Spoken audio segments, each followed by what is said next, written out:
আমরা পুরাটা সময়ই সাথে ছিলাম। ডাক্তাররা আপ্রাণ চেষ্টা করেছেন।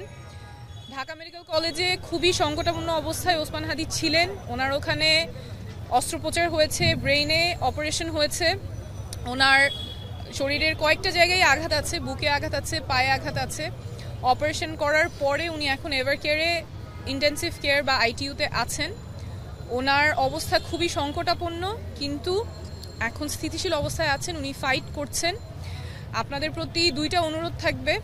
একটা হচ্ছে হাসপাতালে এসে ভিড় করবেন না, যাতে করে চিকিৎসক যারা আছেন চিকিৎসাটা যেটা উনি পাচ্ছেন সেটা যাতে নির্বিঘ্নে চিকিৎসা চলতে পারে, এবং ওনার জন্য যা রক্ত প্রয়োজন বা ব্লাড প্রোডাক্টস প্রয়োজন সেটার যথেষ্ট সাপ্লাই এই হাসপাতালে আছে।